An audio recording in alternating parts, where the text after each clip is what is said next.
para pá, para pá, para pá, pá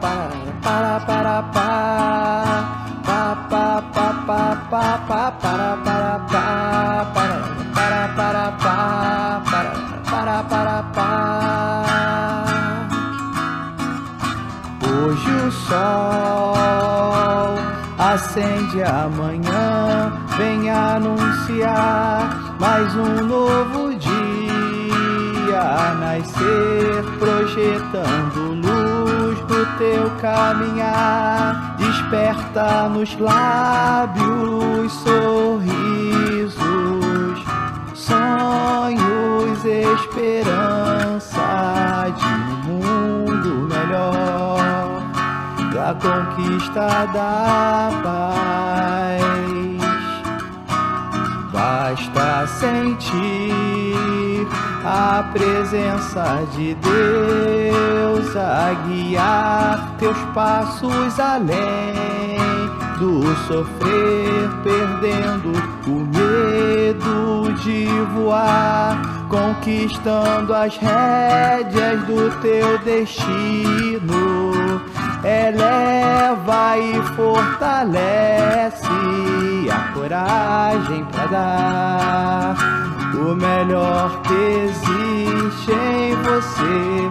Renova o brilho no olhar, deixa o amor te envolver,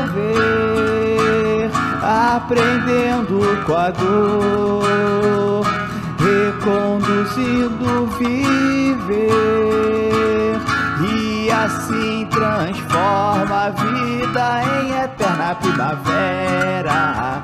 Viver, Jesus, será a tua meta, outra vez levantar.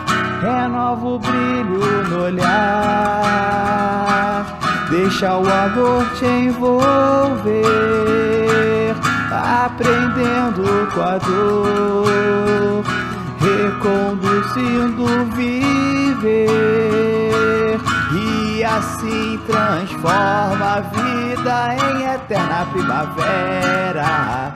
Viver, Jesus, será a tua meta, outra vez levantar e viver pela fé, e viver pela fé, e cantando para pá, para pá, para pá, para pá, para pá.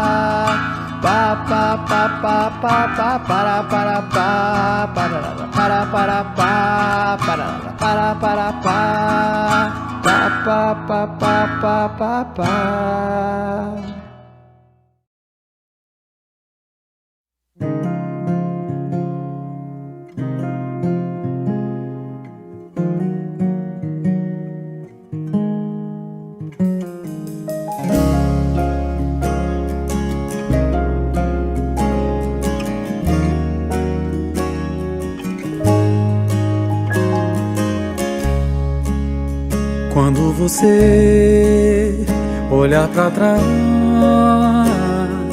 e pensar em tudo que aprendeu, reconhecer tanto sofreu,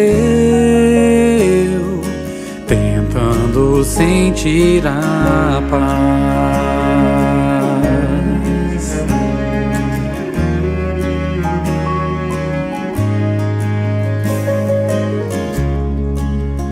Sei que você tanto passou pra poder chegar até aqui, de tanta coisa que levou. Melhor é aquilo que te faz perceber que dessa vida o que se constrói vem lá dentro, mora no fundo, vibra no seu coração.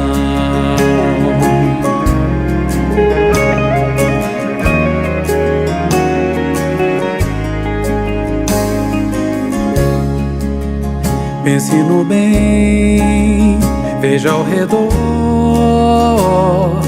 tanto apoio em torno de você. Veja que quando precisou, houve tanto a te acolher. Essa estrada não tem mais volta, só mais caminhar. E quem sabe o mundo te mostra, vale a pena amar.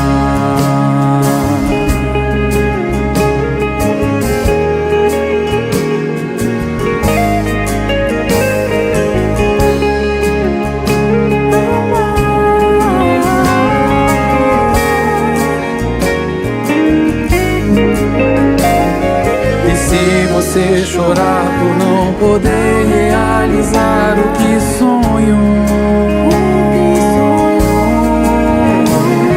é só então lembrar o bem maior já mora dentro de você, o amor. E amanhã, quando pensar em cada passo dado pra vencer, Vê que aprender a caminhar é a conquista maior.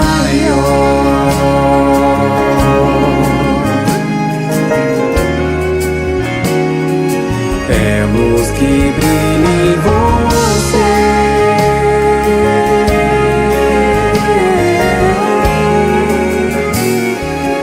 amor pulsando em você.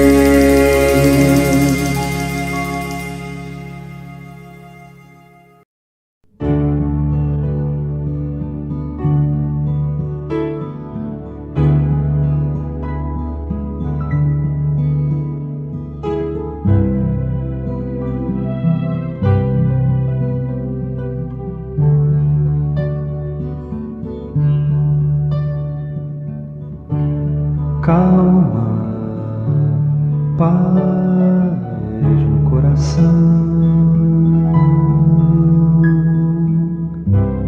É silêncio que se faz na alma.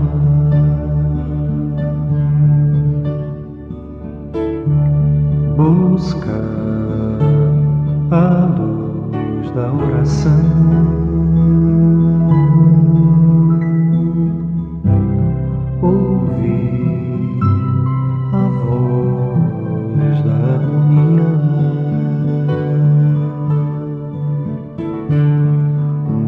Passageiro, eterna é a vida, triunfo certo sobre qualquer dor.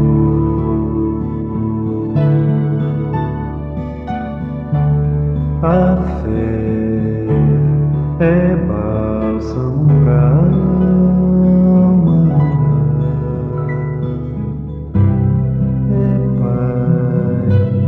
amor e calma.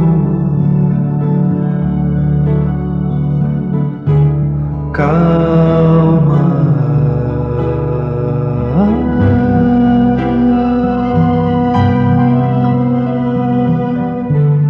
calma.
Bom dia, sejam todos muito bem-vindos em nossa reunião de domingo, onde sempre estudamos, o Evangelho segundo o Espiritismo e o Livro dos Espíritos, em nosso canal do YouTube. Além dessa reunião de domingo às 9 horas da manhã, temos ainda uma reunião às quintas-feiras, às 14 horas e 30 minutos, e às sextas-feiras, às 20 horas. Temos 2 reuniões de fluidoterapia.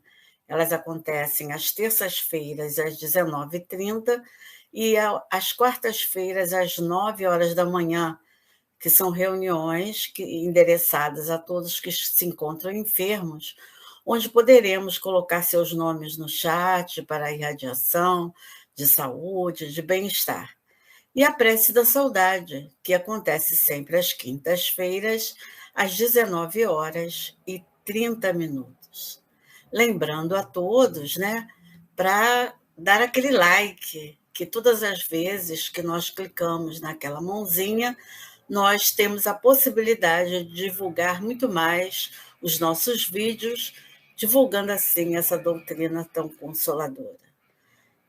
No estudo de hoje, nós teremos no livro dos Espíritos o nosso companheiro Marcelo Pacheco. Ele fará reflexões acerca das questões 868 a 871, que está no capítulo 10 da Lei de Liberdade, que tem o subtítulo Conhecimento do Futuro. O Marcelo fará ainda a prece inicial.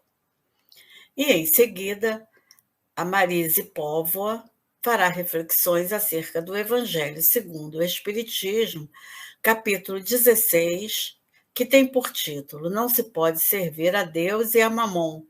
E ela fará uma reflexão acerca do item 4, que vai nos trazer Jesus em casa de Zaqueu. Uma história bastante interessante para as nossas reflexões. Então, para que possamos aproveitar ao máximo as reflexões trazidas pelos nossos amigos Marcelo e Marise, vamos lembrar o bom uso do chat, naquele momento em que eles estiverem trazendo suas reflexões, vamos prestar bastante atenção e deixar para se utilizar do chat na hora em que nós cumprimentamos e na hora das nossas despedidas. E ao final de nossa reunião temos o GEAL, o grupo de evangelização de nossa casa, sempre trazendo com tanto carinho importantes histórias, importantes situações da doutrina espírita, bem a nível da criançada. Então, que todos nós possamos aproveitar nossa reunião de hoje com muito carinho trazido por todos esses companheiros e que tenhamos um domingo de paz junto aos nossos familiares. Que assim seja, graças a Deus.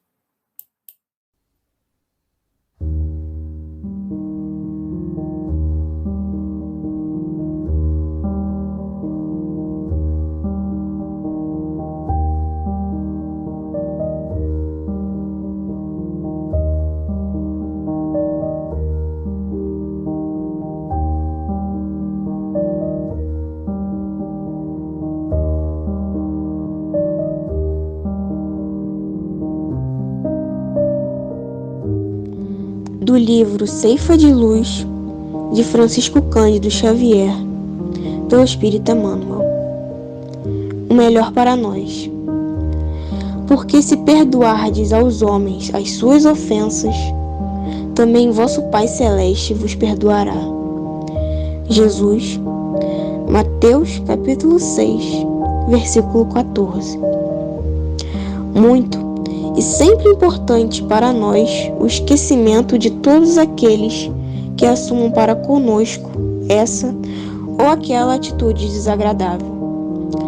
Ninguém possui medida bastante capaz a fim de avaliar as dificuldades alheias.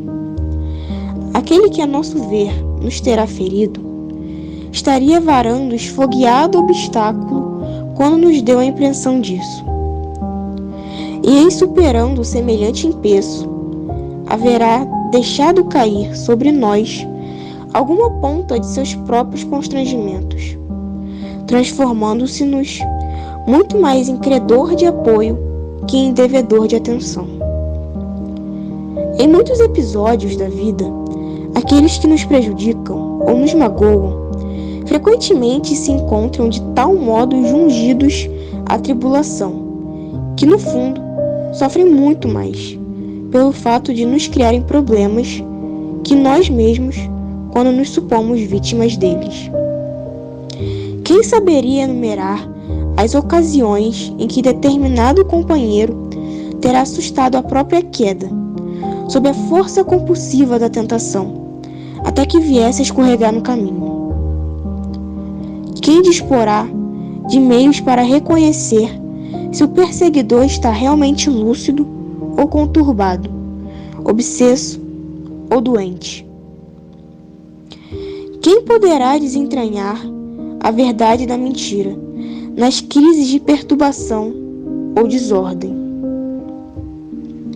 E quando a nuvem do crime se abate sobre a comunidade, que pessoa deterá tanta percussiência para conhecer o ponto exato em que se haverá originado o fio tenebroso da culpa? À vista disso, compreendamos que o esquecimento dos males que nos assediem é defesa de nosso próprio equilíbrio, e que nos dias em que a injúria nos bate em rosto, o perdão, muito mais que uma bênção para os nossos supostos ofensores, é e será sempre o melhor para nós.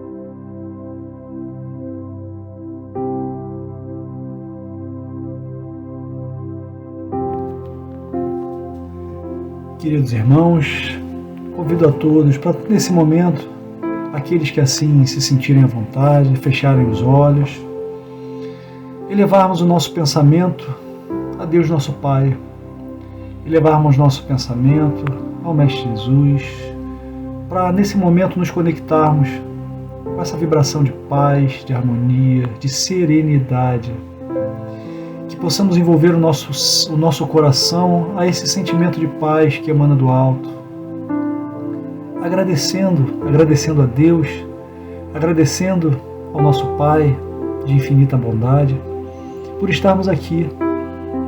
Sabemos que poderíamos ter tomado qualquer outra atitude, qualquer outro caminho, mas decidimos, nessa manhã de domingo, estarmos aqui assistindo essa palestra, assistindo, ouvindo, sentindo, meditando, conhecendo, trabalhando o nosso coração um pouco mais no caminho da evolução da nossa trajetória divina, no caminho da nossa trajetória terrestre que nos leva a esse amor infinito do Pai. Pedindo aos nossos amigos espirituais, aos nossos guias, mentores, nossos anjos protetores, que nos auxiliem, Pai, harmonizando a nossa casa, harmonizando o nosso ambiente, para que tenhamos a serenidade de nos conectarmos, de sentirmos, de ouvirmos, que tenhamos os nossos corações tocados, para que durante as nossas trocas de ideias, nas nossas reflexões, que os nossos corações possam ouvir os ensinamentos do Mestre Maior. Que essas palavras possam tocar a nossa alma, tocar o nosso coração, tocar fundo para nos auxiliar em nossa transformação. Que possa nos guiar nessa caminhada que fazemos diariamente e que cada momento e cada atitude se torna importante na nossa trajetória evolutiva. Então, Pai amado, que o Senhor esteja conosco durante todo o nosso encontro e durante todo sempre, nos harmonizando e nos auxiliando em nossa compreensão. Em teu nome, em nome de Deus nosso Pai, iniciamos a nossa palestra pública de hoje. Que assim seja, graças a Deus.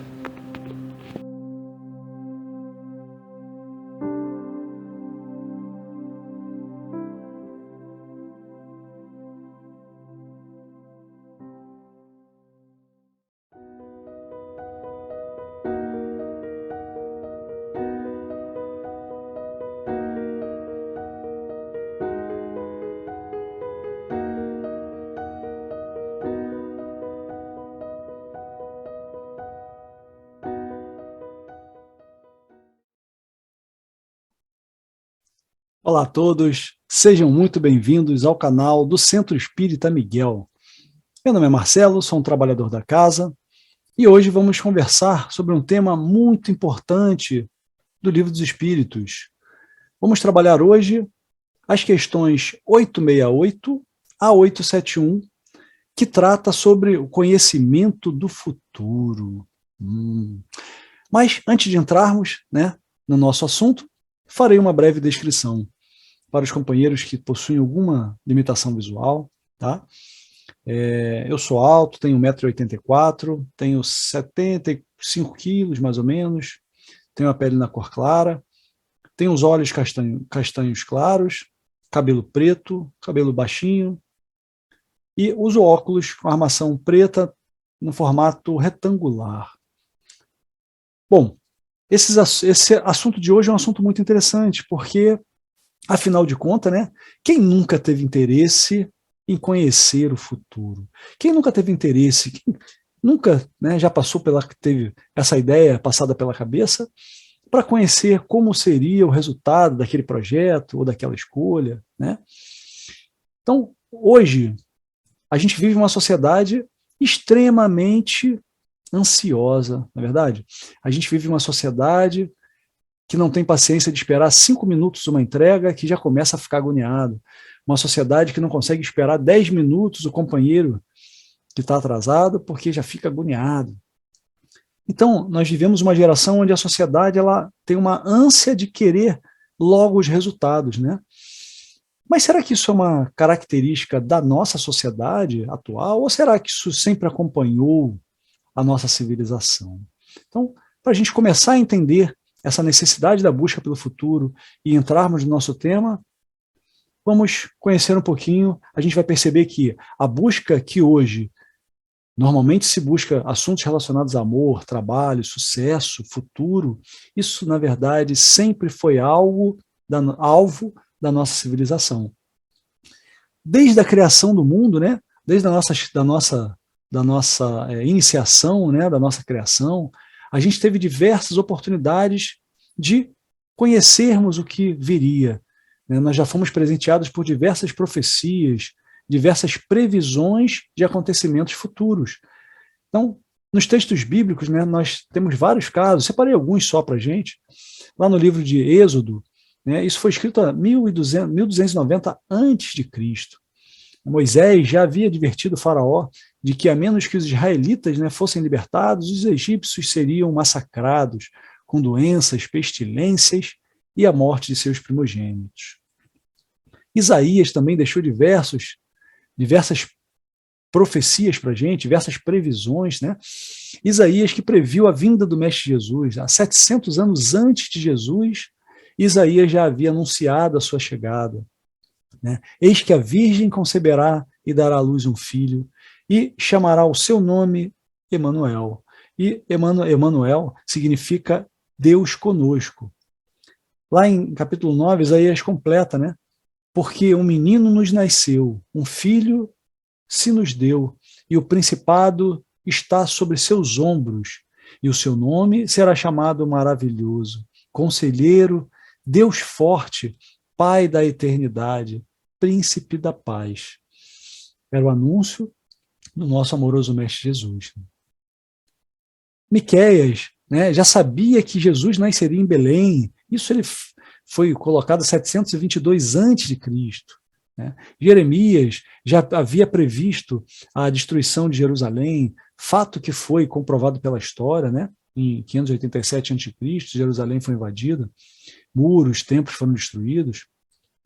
E aí, saindo dos textos bíblicos e entrando na nossa civilização, a gente tem também diversos exemplos disso. Vamos começar lá, né, no nosso templo de Delfos, que era o templo principal religioso da época, era destinado ao culto ao deus Apolo, Deus responsável pelas previsões, pela vidência, pelas profecias. Então, uma camponesa era escolhida, né, que era tida como pura, e ela era levada para ser a médium, né, vamos dizer assim, do deus Apolo, para que fossem efetuadas as previsões naquele templo. Então, ela entrava no templo, sorvia uns gases que emanavam do solo, e ela entrava numa espécie de transe para entrar nesse processo de vidência. E muito interessante que em 1996, em estudos feitos na área, né, foram comprovados que o subsolo do Templo de Delfos era formado por pedras calcária bituminosa. Essas pedras elas têm a capacidade de produzirem a emanação do gás etileno. Esse gás ele gera esse estado de transe, né, esse estado alucinógeno, que favorece nesse processo também, né, de vidência, vamos dizer assim. Temos uma figura também muito conhecida já mais na frente, 1555, Nostradamus que era um astrólogo e médico e vidente francês, né, que fez história fazendo diversas premonições. Ele deixou para a gente o livro, né, Les Prophéties, que foi escrito com centenas de previsões, né, organizadas por séculos, e que até hoje são motivos de muito debate, né, muitos controvérsias à parte, né, muitas pessoas colocam suas previsões sendo executadas, né, até os dias de hoje.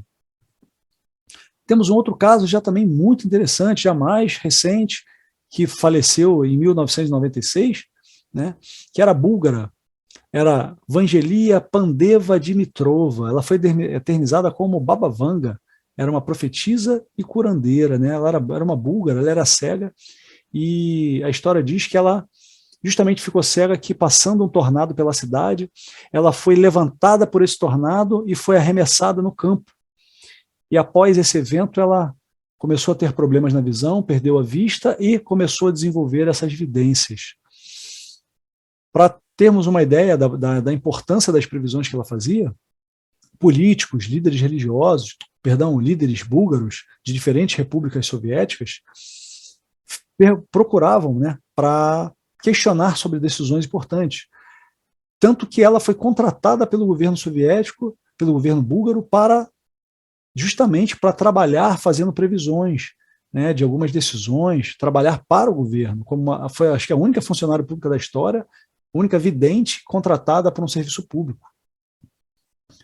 Hoje em dia, muito difundido, né, nas nossas igrejas, nossos templos religiosos, as nossas visões também aparecem o tempo todo, são as chamadas revelações, né, onde constantemente nós recebemos revelações de companheiros nas igrejas que têm uma mensagem para trazer para nós, uma advertência, né, um cuidado, ou um aviso de uma coisa boa que vai chegar. Mas, se o futuro não aconteceu, né, se é algo que ainda está por vir, por que o futuro pode ser revelado? Como pode uma pessoa prever o que ainda não aconteceu? Se alguém pode revelar para a gente o futuro, a gente deve então aceitar todas as previsões? Então são algumas coisas que a gente vai trabalhar no nosso encontro de hoje. Dentro das nossas questões, 868 a 871. E na 868, Kardec pergunta aos espíritos: o futuro pode ser revelado ao homem? E os espíritos, com muita sabedoria, nos respondem: em princípio, o futuro lhe é oculto e só em casos raros e excepcionais permite Deus que seja revelado. Bom, a gente já entendeu aqui que o futuro não é para ser revelado de qualquer forma, nem toda hora, né? Ele é raro e excepcional. Mas por quê? E aí Kardec, na 869, pergunta: com que fim o futuro se conserva oculto ao homem? Os espíritos respondem: se o homem conhecesse o futuro, negligenciaria do presente e não obraria com a liberdade com que o faz, porque dominaria a ideia de que, se uma coisa tem que acontecer, inútil será ocupar-se com ela. Ou então, criaria obstáculo para que acontecesse. Então a gente já começou a ver aqui a finalidade da gente não conhecer o futuro, né? Ó, cada um deve concorrer para a realização das coisas, até daquelas que desejaria opor-se. Assim, é que tu mesmo preparas muitas vezes os acontecimentos que hão de sobrevir no curso da tua existência. Então aqui a gente começa a entender que, se a gente conhecesse o futuro, as nossas ações fatalmente atrapalhariam o desenrolar das ações que são positivas a nós. Na 870, Kardec vai mais fundo, né? Mas se convém que o futuro permaneça oculto, por que permite que seja revelado algumas vezes? Boa pergunta. E, com muita sabedoria, nos é respondido. Permite-o quando o conhecimento prévio do futuro facilite a execução de uma coisa, em vez de criar impedimento, obrigando o homem a agir diversamente do modo por que agiria, se lhe não fosse feita a revelação. Aqui, ele está trazendo para a gente o seguinte, que muitas vezes nós somos advertidos para que a gente mude a nossa trajetória, né? Às vezes a gente está tomando ações que vão nos levar a consequências bastante ruins. Então, os espíritos nos orientam, de alguma forma, trazem algum aviso para nós, para que a gente mude a nossa trajetória e não continue concorrendo para aquele acontecimento. Só que não raro também é uma prova. Ele diz para a gente, a perspectiva de um acontecimento pode sugerir pensamentos mais ou menos bons. E aqui entra um outro lado da moeda. Se pode nos avisar para evitar caminhos ruins e consequências ruins, pode nos avisar coisas boas, consequências boas, resultados bons, mas que muitas vezes podem não acontecer, que na verdade estamos sendo avaliados, né? Estamos sendo avaliados para ver como nos comportaremos diante daquele resultado que muitas vezes não vai acontecer, ou pior.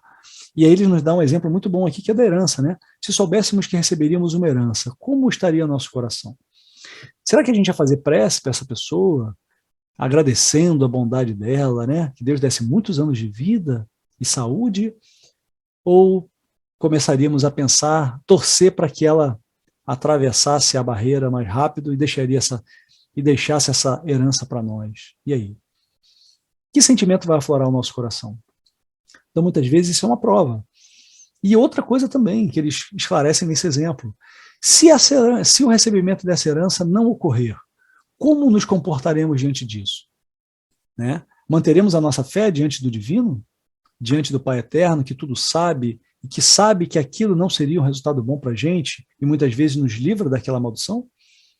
Ou pensaríamos com a cabeça material e ficaríamos revoltados com as providências divinas? Então é para a gente pensar, né? Na 871, Kardec pergunta, pois que Deus tudo sabe, não ignora se um homem sucumbirá ou não em determinada prova. Assim sendo, qual a necessidade dessa prova? Uma vez que nada acrescentará ao que Deus já sabe a despeito desse homem. A gente sabe que Deus tudo sabe, né? Não há uma única folha que caia da árvore sem que seja do conhecimento de Deus. Então, por quê? Se a nossa tendência é falhar, por que Deus permite que isso aconteça? E aí a gente vai entender agora com a resposta. Isso equivale a perguntar por que não criou Deus o homem perfeito e acabado? Por que passa o homem pela infância antes de chegar à condição de adulto? A prova não tem por fim dar a Deus esclarecimento sobre o homem, pois que Deus sabe perfeitamente o que ele vale, mas dar ao homem toda a responsabilidade da sua ação, de escolher entre o bem e o mal. A prova tem por efeito pô-lo em luta com as tentações do mal e conferir-lhe todo o mérito da resistência. Sabemos que fomos criados simples e ignorantes, não é verdade? Para caminharmos em nossas estradas evolutivas, em nossas oportunidades de encarnações, para aprendermos, crescermos, evoluirmos, né? Colocarmos a nossa centelha divina cada vez mais presente na nossa consciência. Então, a gente já sabe hoje que nós temos o livre-arbítrio das decisões. As decisões são nossas, a responsabilidade é nossa. Temos sim a orientação divina, somos sim orientados pelo Pai misericordioso, mas a decisão final é nossa. E não teríamos mérito algum se escolhêssemos, se o resultado fosse produzido. Que mérito teríamos, não é verdade? Então, não à toa, na questão 119, Kardec pergunta: se podia Deus isentar os espíritos das provas que lhes cumpre sofrer para chegarem... Não podia Deus isentar os espíritos das provas que lhes cumpre sofrer para chegarem à primeira ordem? Ele responde: se Deus os houvesse criado perfeitos, nenhum mérito teria para gozar os benefícios dessa perfeição. Onde estaria o merecimento sem a luta?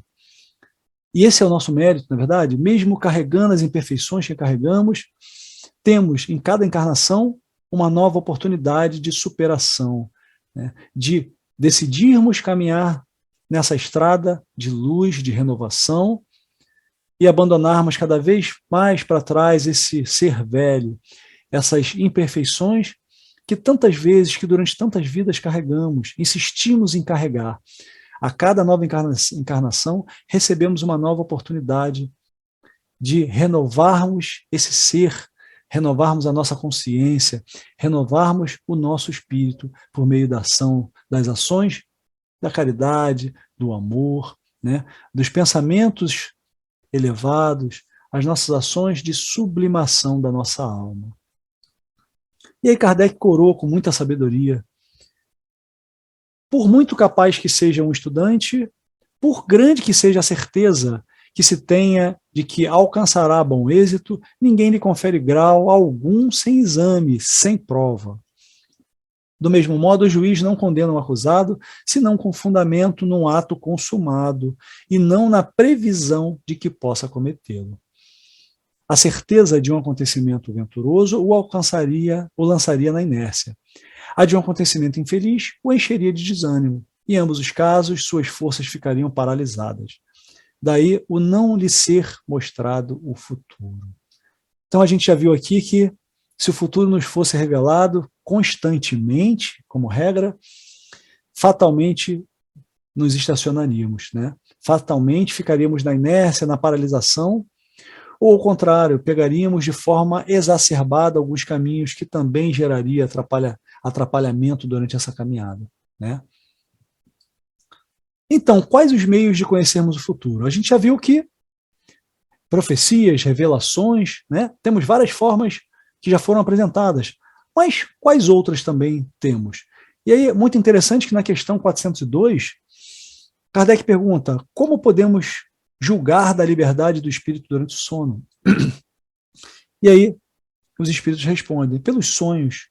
E aí ele traz uma informação importante: quando o corpo repousa, acredita-o, tem o espírito mais faculdade do que no estado de vigília.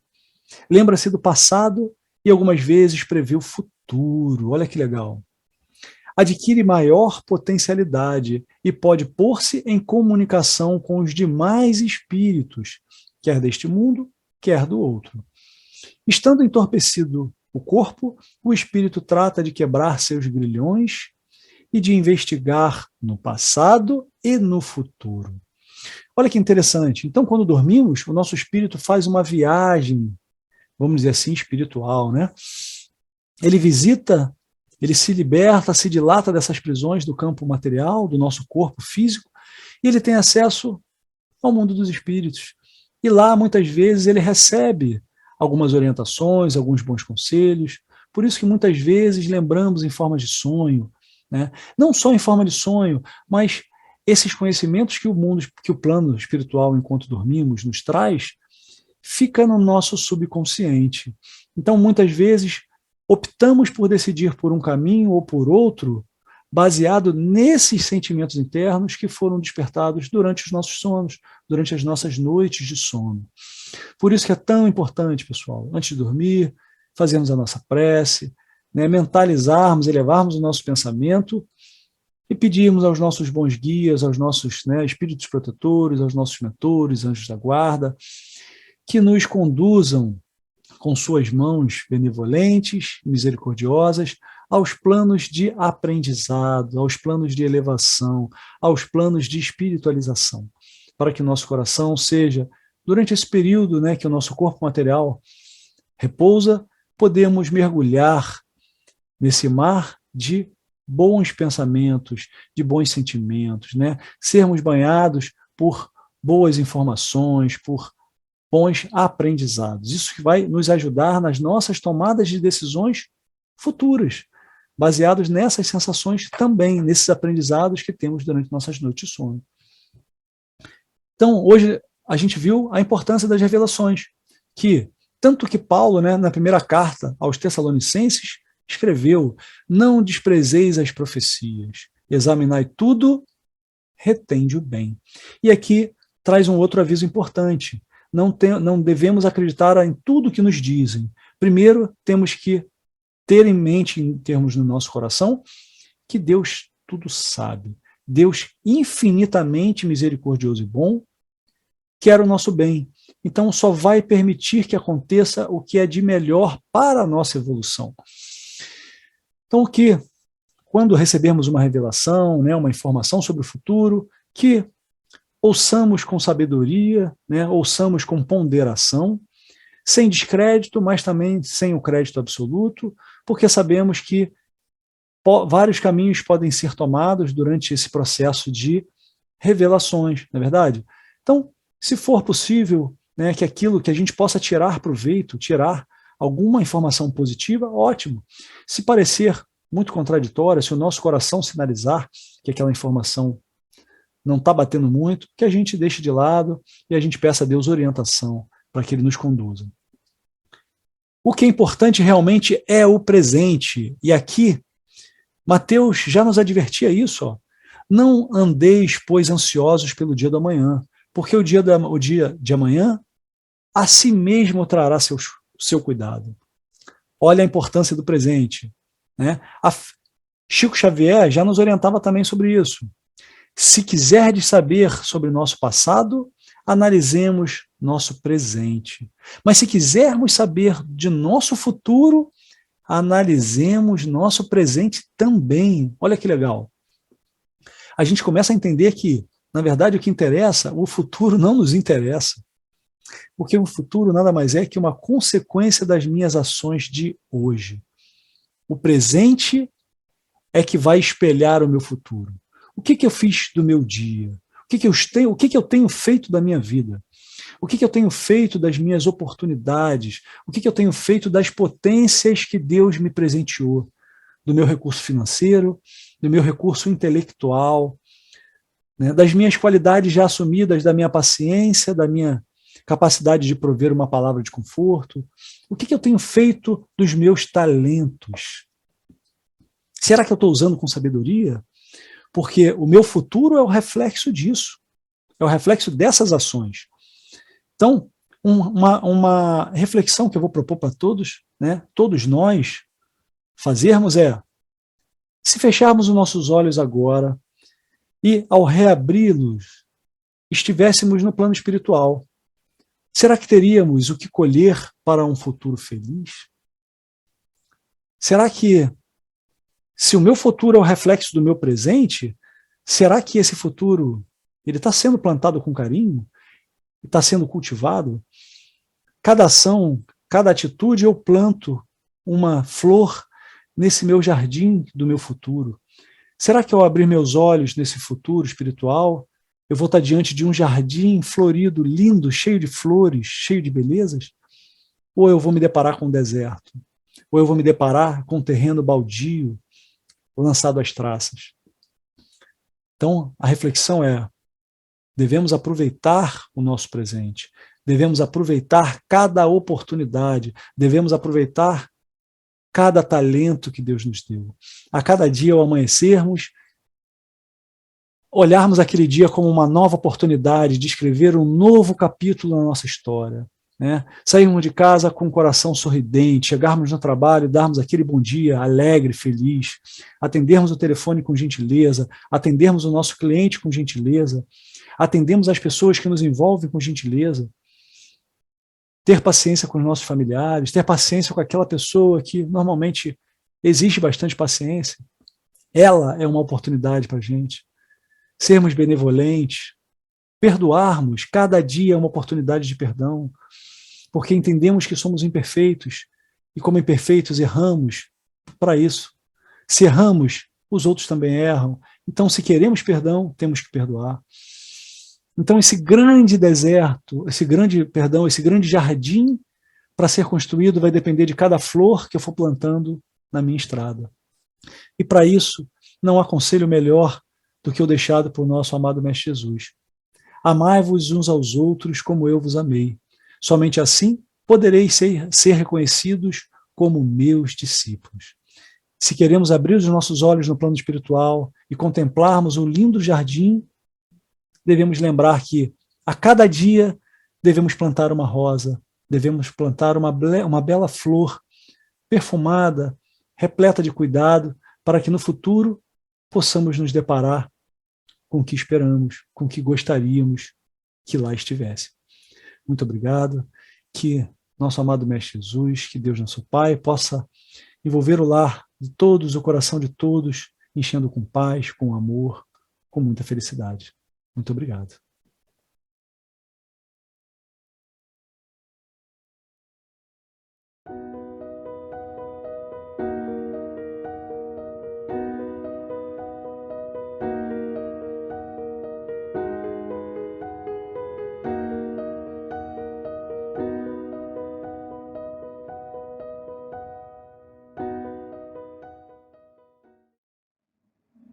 Olá, bom dia a todos, um excelente domingo.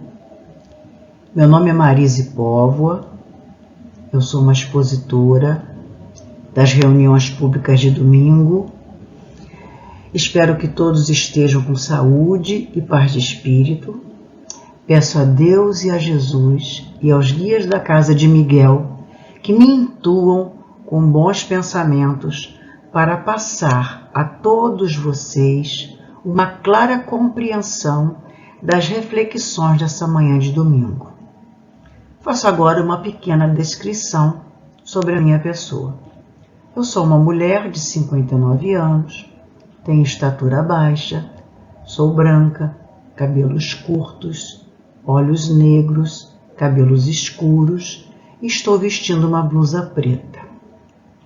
Na manhã de hoje, nós faremos reflexão do livro Evangelho segundo o Espiritismo, do capítulo 16, número 4, intitulado Jesus em casa de Zaqueu. Eu espero passar para vocês uma mensagem clara, é um ponto de vista, não é uma ideia fechada, é aquilo que eu consegui refletir sobre essa passagem de Jesus. Então, sem mais delongas, vamos lá? Jesus entrou em Jericó e atravessava a cidade. Havia ali um homem rico chamado Zaqueu, chefe dos publicanos. Ele queria ver quem era Jesus, mas, sendo de pequena estatura, não o conseguia por causa da multidão. Assim, correu adiante e subiu numa figueira brava para vê-lo, pois Jesus ia passar por ali. Quando Jesus chegou àquele lugar, olhou para cima e lhe disse: Zaqueu, desça depressa. Quero ficar em sua casa hoje. Então ele desceu rapidamente e o recebeu com alegria. Todo o povo viu isso e começou a se queixar. Ele se hospedou na casa de um pecador. Mas Zaqueu levantou-se e disse ao Senhor: Olha, Senhor, estou dando a metade de todos os meus bens aos pobres. E se de alguém extorquir alguma coisa, devolverei 4 vezes mais. Jesus lhe disse: Hoje houve salvação nesta casa, porque este homem também é filho de Abraão. Pois o Filho do Homem veio buscar e salvar o que estava perdido. Mas afinal, quem eram os publicanos? Eu vou ler para vocês um texto que eu achei bastante explicativo. Na época de Jesus, a Palestina encontrava-se sob o domínio do Império Romano. Os publicanos eram os judeus que trabalhavam a serviço dos dominadores, quer dizer, judeus que trabalhavam contra a sua própria raça. Os romanos lhe davam concessão sobre a cobrança de impostos, os quais eles podiam cobrar de forma que bem entendessem. Roma exigia uma quantia fixa de impostos, e o excedente dos tributos arrecadados cabiam aos próprios publicanos. Enfim, eles davam a parte que Roma exigia e tudo o que sobrava ficava para os judeus publicanos, os cobradores de impostos. Sendo a carga tributária extremamente alta, os impostos eram taxados, sobretudo, sobre terras, rendas, mercadorias, importações, exportações. Enfim, os publicanos enriqueciam amontoando muito dinheiro à custa de seus compatriotas oprimidos, enriquecendo à custa do seu próprio povo. Esse pensamento não mudou com o passar dos séculos. Se você é um delator dentro da sua própria comunidade, se você trabalha para os seus inimigos, de sua crença, raça ou qualquer particularidade, como pode querer a simpatia dessas pessoas? O amigo do meu inimigo pode ser meu amigo. E o inimigo do meu amigo, daquele que eu quero bem, também pode ser o meu amigo? Pensem bem. Jesus também falou: não podeis servir a Deus e a Mamon. Isso está em Mateus, capítulo 6, versículo 24. Ninguém pode servir a dois senhores, porque ou há a odiar um e amar o outro, ou há se dedicar a um e desprezar o outro. E, na verdade, o que vem a ser Mamon? Mamon literalmente significa dinheiro em hebraico. Um termo para descrever, na maioria das vezes, riqueza material ou cobiça.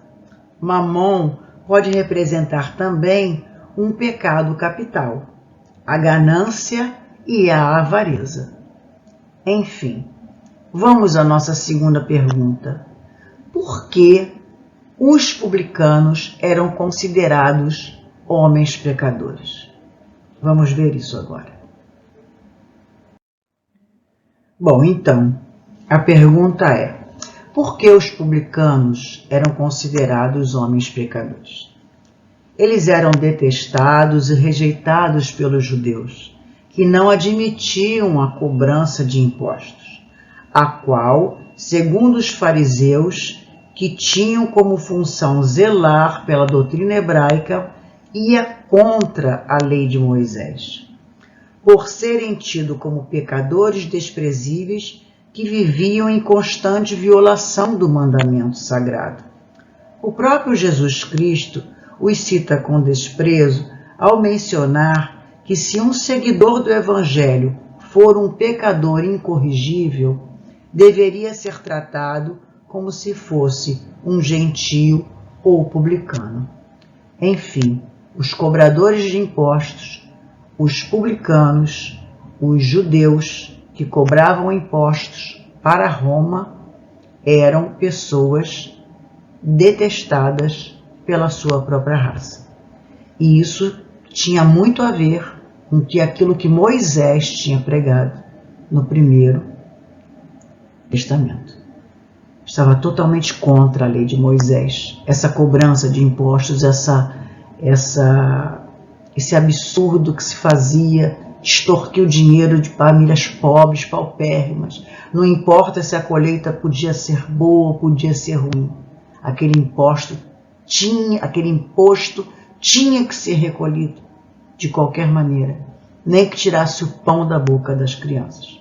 Por isso que eles eram homens tão detestados pela raça judaica. Bom, afinal, quem era Zaqueu? E qual era o interesse de Jesus por ele? Vamos falar um pouco sobre Zaqueu. Zaqueu era chefe dos publicanos, isto é, o chefe dos cobradores de impostos. Em termos financeiros, Zaqueu estava com a vida feita. Se bastava, tinha acesso a tudo o que o dinheiro poderia comprar. Era alguém que experimentava essa falsa sensação de plenitude em sua vida. Porém, Zaqueu não era feliz. Ele havia escolhido ser traidor de seu povo. Era odiado pelos seus irmãos judeus. Inclusive, Zaqueu era proibido de entrar na sinagoga. Nem no lugar mais sagrado dos judeus, que eram as sinagogas, o lugar das suas orações, das suas reflexões, ele podia participar. Ele realmente estava à margem, com todo o dinheiro que ele tinha, ele estava à margem da sociedade. Ele não podia compartilhar nada com os seus companheiros de crença. Ele só podia usufruir da riqueza material dentro da sua própria família, porque ele era mal visto quando andava nas ruas, ele era mal falado, ele era repudiado, ele era odiado, literalmente. A notícia de que Jesus estava passando por Jericó acendeu no coração de Zaqueu uma esperança. Afinal, um dos discípulos de Jesus, Mateus, cujo nome de batismo era Levi, antes de se tornar discípulo de Jesus, era um cobrador de impostos do povo. Enfim, se Jesus aceitou como seu discípulo, crendo, e como aconteceu, que ele mudaria de vida, como Mateus mudou sua vida completamente para seguir o Mestre, por que ele, Zaqueu, também não teria esse direito de dar uma reviravolta em sua vida? Zaqueu vivia uma vida faminta e sedenta, de uma alegria que seu dinheiro não podia comprar. Desprezado e odiado pelos homens, Zaqueu procurava pelo amor de Deus. Ele viu na passagem de Jesus por Jericó uma oportunidade de ser notado pelo Mestre. Correu no meio da multidão e, por ser um homem baixo, resolveu subir numa árvore, uma figueira brava, na esperança de ao menos conhecer o Mestre pessoalmente. Essa atitude era totalmente imprópria para um homem do seu prestígio. Ele era um homem prestigiado, não pelo seu povo, mas pelos próprios romanos. Ele era o chefe dos cobradores de impostos. Ele tinha uma postura na sociedade. Ele saiu correndo, subiu na árvore, não se importando com o que falariam, não se importando com a imagem que ele teria que passar, porque ele queria conhecer Jesus. Ele tinha que conhecer Jesus. Ele colocou isso na cabeça. Eu vou conhecer este homem. Por que esse homem transforma tantas vidas, tantas mentes? Eu quero conhecê-lo. E Jesus foi tocado pela boa nova. Tocado profundamente. Sua vida ganharia um novo sentido. Jesus, além de o visualizar em cima da árvore, fala com ele. Zaqueu, desça depressa, que eu quero ficar em sua casa hoje. Imagina nesse momento o coração desse homem. A alegria. Ele queria só conhecer Jesus, vê-lo. Além dele ter esse prazer, ele foi visto pelo Mestre e foi convidado a descer da árvore, porque Jesus queria jantar na casa dele. A alegria dele foi tão grande, e ele já estava, com certeza, preparado para aquele desprendimento, que ele fala as seguintes palavras. Antes, o povo à sua volta condenou radicalmente a atitude de Jesus. Afinal, ele era um pecador, ele era um cobrador de impostos. Como que Jesus iria dormir na casa dele? Isso era totalmente inconcebível para o povo daquela época. Como comer à mesa de um pecador? Mas Jesus, com sua clarividência, sabia que aquele homem estava determinado e pronto a mudar radicalmente a sua vida. Tanto que a alegria de Zaqueu era tamanha que imediatamente ele disse: doarei a metade de toda a minha fortuna aos pobres e indenizarei a todos que eu extorqui com 4 vezes, quadruplicada esta quantia. Jesus ficou satisfeito porque ele sabia que aquelas palavras não saíam da boca de Zaqueu, saíam do coração.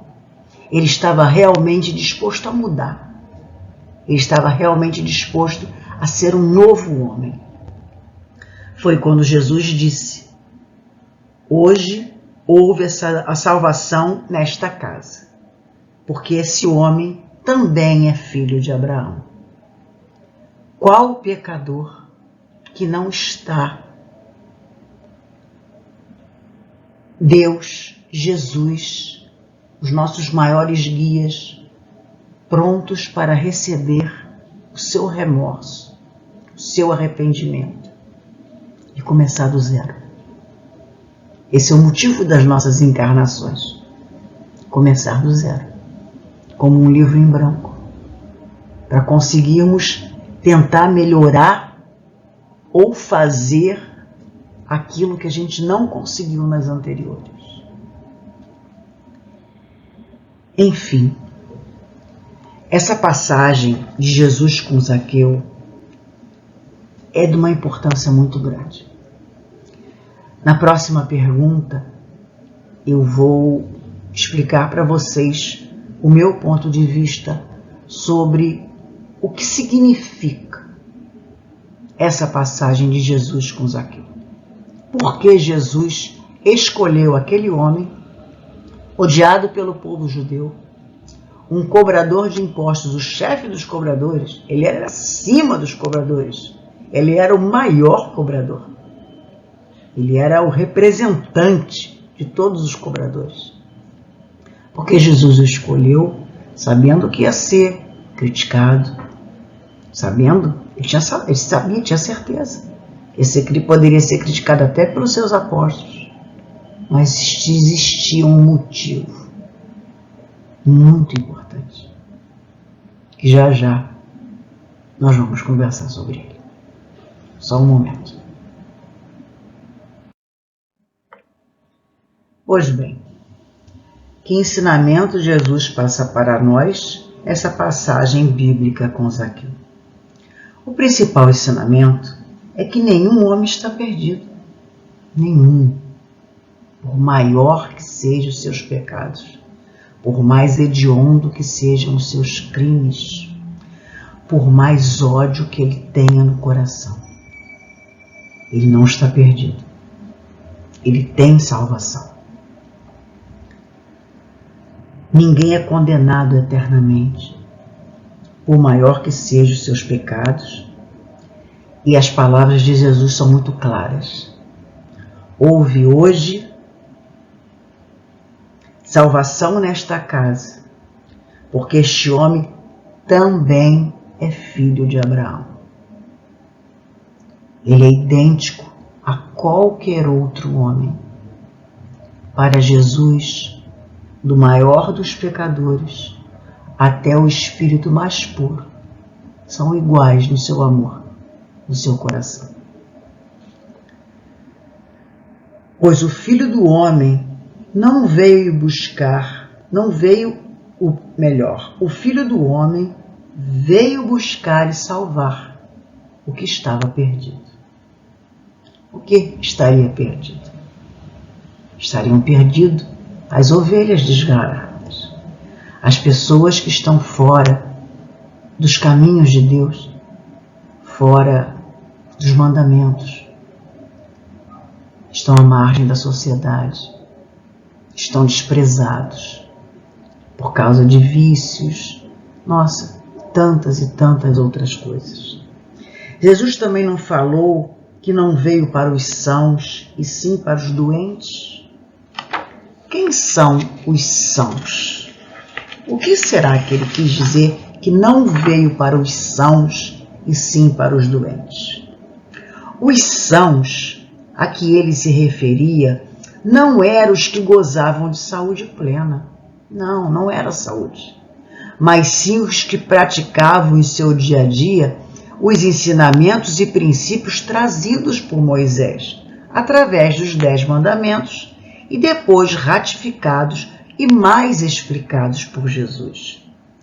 Desprendidos das coisas materiais, os sãos não precisam mais de remédio, o remédio espiritual, porque compreenderão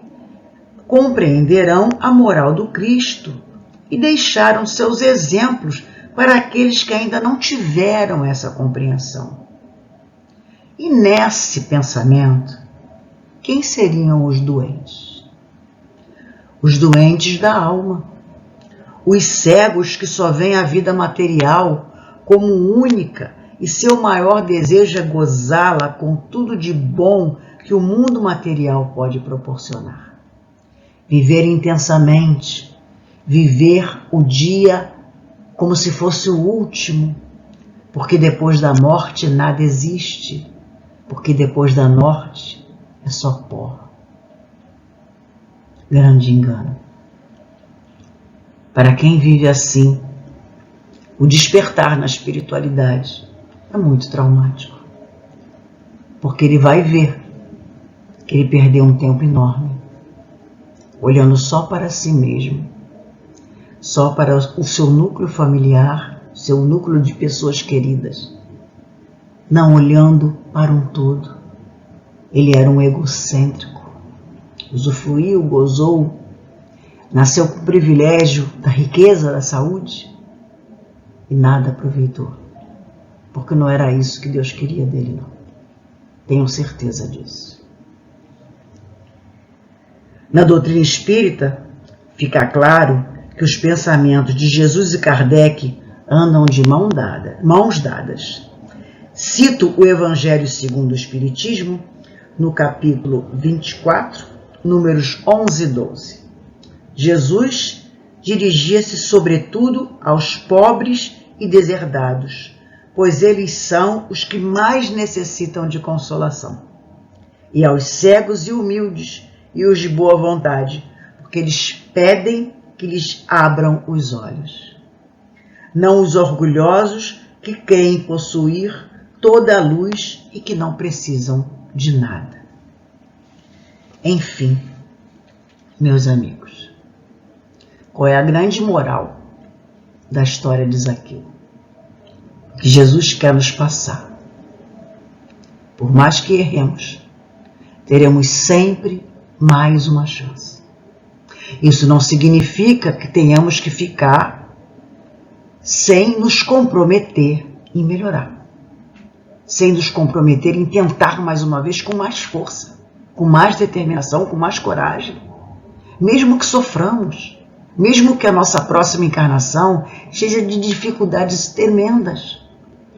Essas dificuldades são escadas para a nossa evolução. Uma vida muito fácil, uma vida que tudo nós temos, nos torna preguiçosos e egocêntricos, porque não olhamos o mundo ao nosso redor, não olhamos a dor do outro, não nos preocupamos se aquele irmão está passando por necessidade, se aquele irmão precisa de uma palavra amiga, porque a gente vive só pra gente. A gente não enxerga o sofrimento alheio. Então Jesus quis mostrar que um grande pecador, que errou quase a sua vida inteira, porque Zaqueu já era, pelo menos que eu entendo, um homem de meia idade, tem o direito de querer mudar.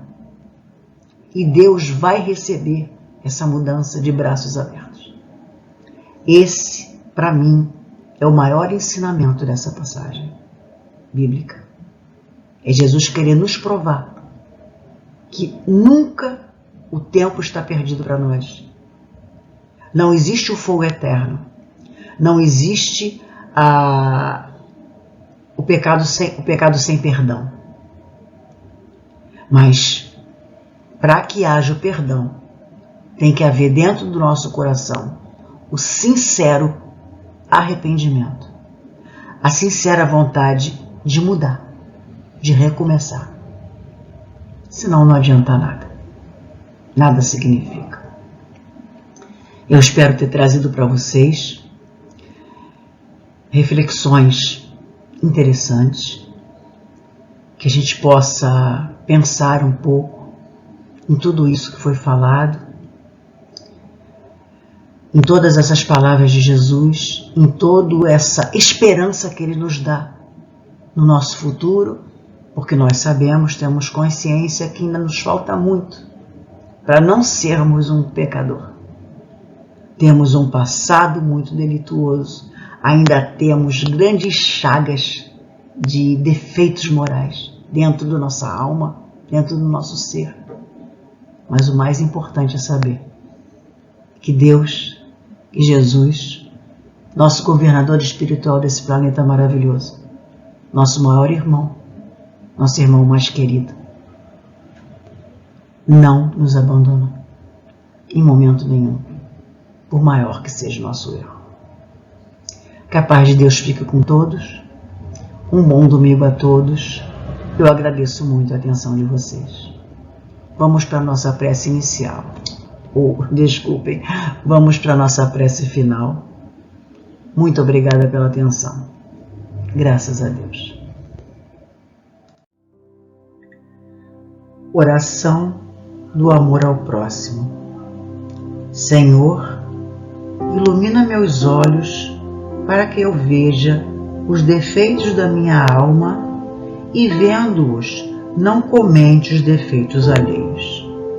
Leva de mim a tristeza, mas não a entregueis a mais ninguém. Encha meu coração com a divina fé, para sempre louvar o vosso nome, e arranque de mim o orgulho e a presunção.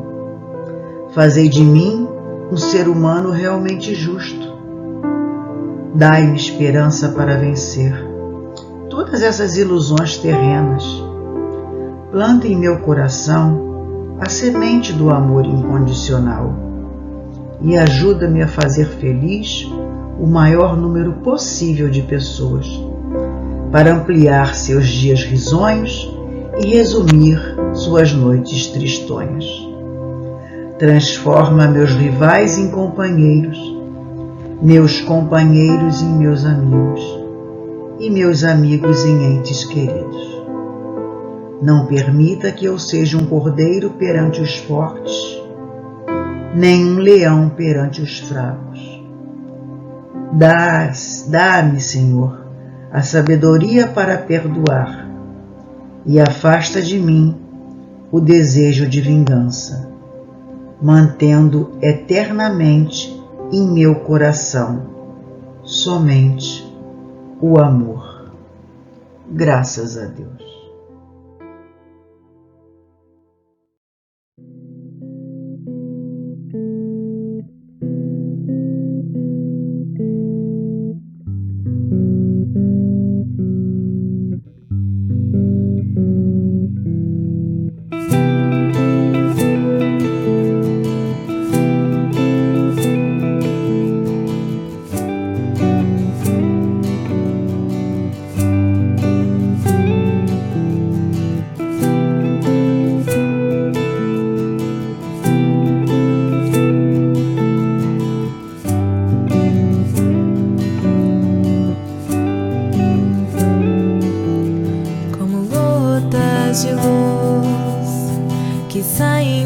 suas mãos para aliviar a sede do irmão. Sua voz, um acorde melódico. Então,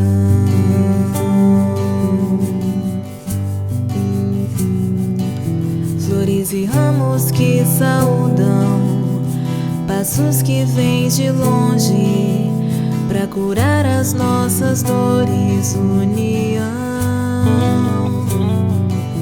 Aquele brilho no olhar, infinito amor no coração. Hoje entendo que buscar Jesus é achar amor, é preciso trabalhar. Busque e achará, plante e colherá o amor. Hoje entendo que buscar Jesus é achar amor, é preciso trabalhar.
sensação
uma folha cai sem ele saber que é permitido e tem razão e porquê. E essa tempestade já vai passar e esse tempo te fará crescer. Eu sei que à noite vem a recordação, mas de manhã tudo faz novo outra vez. Eu sei que é difícil segurar a emoção, eu sei também que se perguntam por quê. Eu vou aprender, ainda criança, mais sobre fé, amor e esperança. Eu vou aprender, ainda criança, mais sobre fé, amor e esperança.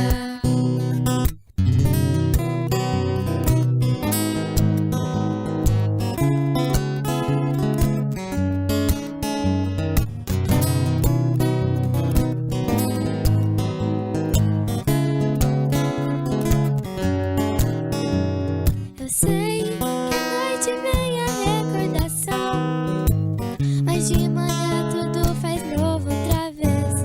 Eu sei que é difícil segurar a emoção, eu sei também que se perguntam por quê. Eu vou aprender, ainda criança, mais sobre fé, amor e esperança. Eu vou aprender, ainda criança, mais sobre fé, amor e esperança. Eu vou aprender, ainda criança, mais sobre fé, amor e esperança. Fecho os meus olhinhos, faço uma oração. Este é meu jeitinho de falar com Deus, com o coraçãozinho cheio de gratidão. Este é meu jeitinho de falar com Deus. Peço com carinho, paz e proteção. Este é meu jeitinho de falar com Deus. Lembro do irmãozinho em dor e aflição. Este é meu jeitinho de falar com Deus.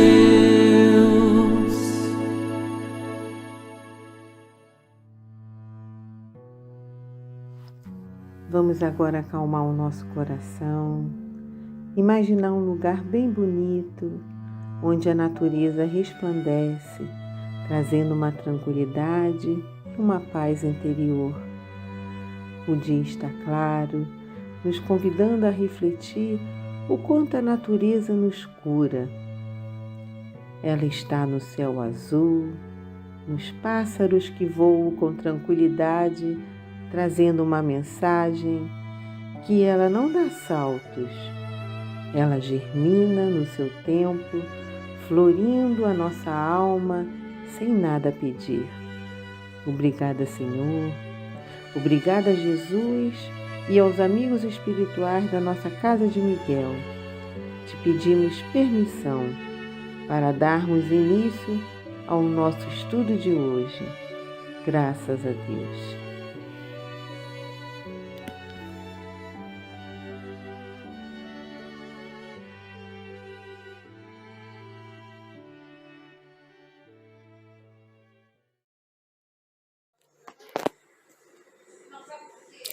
Boa tarde, gente. Boa noite, bom dia. Eu sou o Rafael, evangelizador de Algo. Hoje eu vim falar sobre esperar.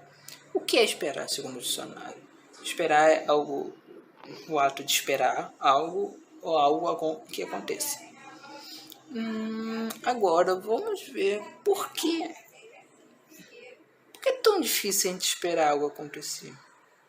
Às vezes é porque a gente é ansioso demais, é que a gente também é muito imediatista, que as coisas acontecem no nosso tempo e aí não consegue esperar.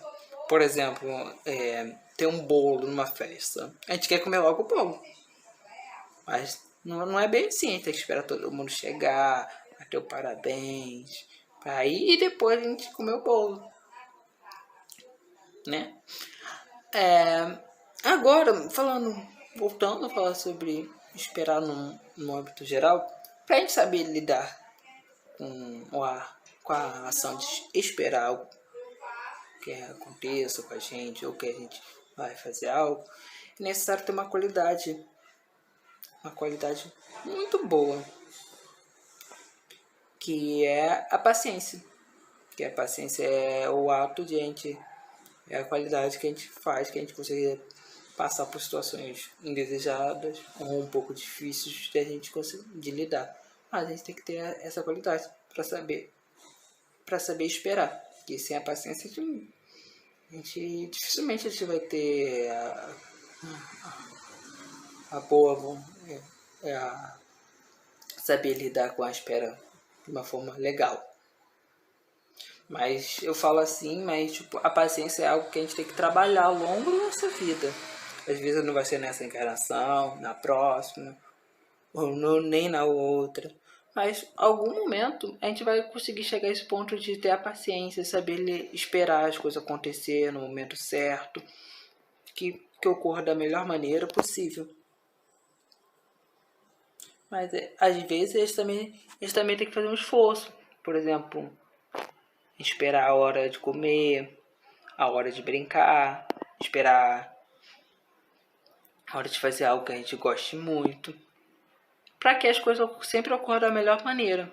A gente não acabe se atropelando, fazendo as coisas sem pensar. Eu sei que é difícil, né? Não estou falando que é fácil. Mas a gente tem que saber um pouco parar e esperar para que as coisas aconteçam da melhor maneira. É isso, gente. Muito obrigado. Agora vai ter uma história legal. Tchau. Paciência. Ai, mamãe, hoje está tão quente. Está muito quente mesmo, Aninha. Nós temos que beber bastante água. Ai, pra refrescar, a gente precisa de água por dentro e por fora, né, mãe? Como assim? É que eu acho que pra ajudar a refrescar, a gente podia montar a minha piscina de plástico. Aí, a água da piscina me ajuda a refrescar por fora. Ah, entendi. Eu sabia que iria vir algum pedido por aí. A gente pode montar, mamãe? Por favor, por favor. Podemos sim, mas ainda são 8 horas da manhã. Então você vai precisar de paciência, porque eu só vou poder montar sua piscina lá pelas 3 da tarde. Pode deixar que eu vou ter bastante paciência. Então vá se arrumar. Nós vamos ao supermercado. Ai, falta muito, mamãe. Eu preciso pegar tudo que tem na minha lista, Aninha. A gente tem que encher a minha piscina. Aninha, eu lhe disse que precisava de paciência, lembra? Tá bom. Mamãe, onde está a minha piscina de plástico? Está dobrada e guardada lá na garagem. Eu já vou pegar, tá bom? Aninha, espera um pouquinho, depois do almoço eu vou lá pegar. Não, mamãe. Desse jeito, eu nunca vou brincar na minha piscina. Você se lembra do que eu falei? Paciência, Aninha, paciência. Vem até aqui e me ajude a terminar de guardar as compras. Ai, tá bom. Aninha, mastigue devagar. Você está engolindo a comida sem mastigar. Não sei. É que eu estou com muita pressa. A gente precisa almoçar rápido para encher a minha piscina. Mas se você comer sem mastigar, vai demorar mais para entrar na piscina. Por quê? Porque seu estômago vai ter mais trabalho para digerir essa comida inteira que você está engolindo. Ai, ai. Tudo bem. Mamãe. Ai, ai, tá doendo. O que aconteceu, filha? Eu machuquei o meu dedo. Tá doendo muito. Como você se machucou? Eu fui tentar pegar a piscina lá na garagem, mas era muito pesada.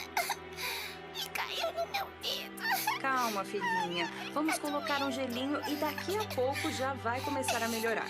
Eu devia ter tido mais paciência, né, mamãe? Devia sim, mas agora vamos cuidar do seu dedo. Está melhor? Mais ou menos. Ainda está doendo. Segure o gelinho e vamos lá no quintal que eu quero te mostrar uma coisa.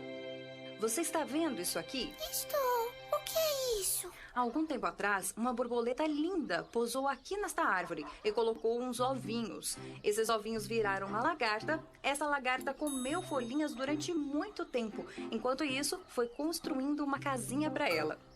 Ela tá aí dentro? Essa é a casinha dela? Está sim. Este é um casulo. É a casinha da lagarta. Ela está aí dentro já faz bastante tempo. E quando ela vai sair daí? Já deve estar sem paciência de ficar aí dentro, né? Na verdade, a lagarta não vai mais sair daí. Dentro desta casinha está acontecendo uma transformação. A lagarta está se transformando numa linda borboleta. Uau! Que demais! Quando chegar a hora certa, a borboleta vai sair bem devagar, com bastante paciência, até que as asas vão se abrir e ela vai conseguir voar. Mas tem uma coisa muito importante. O quê? A borboleta não pode ter pressa de sair daí de dentro, e a gente também não consegue ajudar e tirar antes da hora. Porque se isso acontecer, a borboleta nunca vai conseguir voar. Ela tem que esperar, com paciência, até que as asas estejam bem fortes para voar. Que legal, mamãe! Eu não sabia que era assim que a borboleta nascia. Agora, todos os dias, eu vou vir aqui para ver se a borboleta já está saindo do casulo. E será que você vai ter paciência para esperar? Vou sim, mamãe. Eu já entendi que a gente tem que ter paciência e fazer as coisas na hora certa. Olá, crianças! Agora, vamos refletir um pouquinho sobre essa história com a Aninha, sobre um tema muito importante para nós. Espera. Quer dizer, paciência. Ninguém gosta de esperar por nada, não é mesmo? Na maioria das vezes, queremos tudo, já e agora. E reclamamos.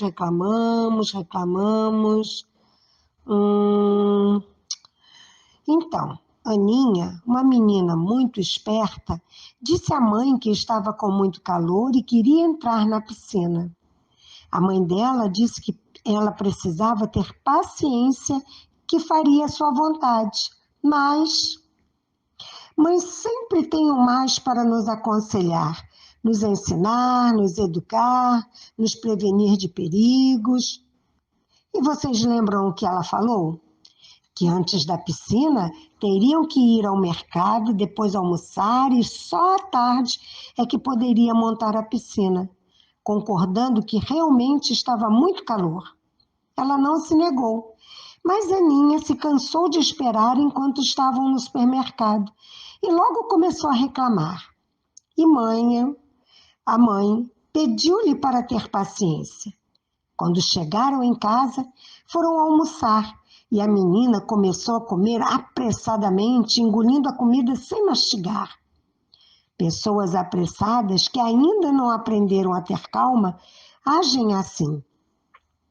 Novamente, pacientemente, a mãe de Aninha lhe mostra o certo, que é comer com calma. E aí, vamos pensar um pouquinho nessa situação. Jesus sempre nos ensinava falando e agindo com calma, acalmando as mentes e confortando os corações. Às vezes queremos coisas fora de hora, coisas absurdas, e tem que ter alguém para nos alertar, nos orientar, nos mostrar o caminho da razão. E nesse caso, é a mãe da Aninha da história. Em relação a nós, é Deus, nosso Pai de amor e bondade, e que amorosamente coloca pessoas perto de nós, para nos ajudar nesse aprendizado. E tudo começa em família. Lembram que a mãe da Aninha estava sempre ali a explicar tudo com calma? E a impaciência dela fez desobedecer sua mãe. Ela foi até a garagem tentar pegar a piscina e o que aconteceu? Sua desobediência causou-lhe dor, pois a piscina caiu em cima do seu dedo. E deve ter doído muito, vocês não acham? Pois ela foi chorando até sua mãe contar o que aconteceu e, como sempre, a mãe dela cuida de seu dedo e de seu choro com muito amor. E com muita paciência, a mãe de Aninha a leva até o quintal para lhe mostrar o que é saber esperar, ter paciência para conseguir o que quer. Ela mostra uma lagarta para Aninha que está dentro de um casulo, esperando pacientemente pelo momento certo de sair, como borboleta. A lagarta sabe que precisa ter paciência, que nem tudo é feito de qualquer maneira, que precisa de tempo para dar tudo certo. Assim somos nós, tendo que ter paciência com tudo e com todos para sermos mais felizes. No Evangelho segundo o Espiritismo, no capítulo 9, no item 7, encontramos um grande ensinamento. Sede pacientes, pois a paciência é também caridade. Agora, crianças, vamos a uma atividade bem legal com a tia Bia. Beijinhos. Tchau, tchau. Olá, crianças! Tudo bem com vocês? Agora chegou o momento da nossa atividade. E a atividade do tema de hoje, que foi um tema tão legal, não é? Espera, que a gente viu ao longo do estudo que é difícil esperar, né? Às vezes a gente não tem muita paciência, mas essa atividade que a gente vai fazer agora é para a gente praticar de uma forma bem divertida. Vamos ver um vídeo? Nós vamos aprender a fazer um jogo. Você vai precisar de uma folha de papel e canetinha. Você vai fazer, olha, um caminho com essa canetinha. O caminho que você quiser. Seu caminho pode ter várias curvas ou não.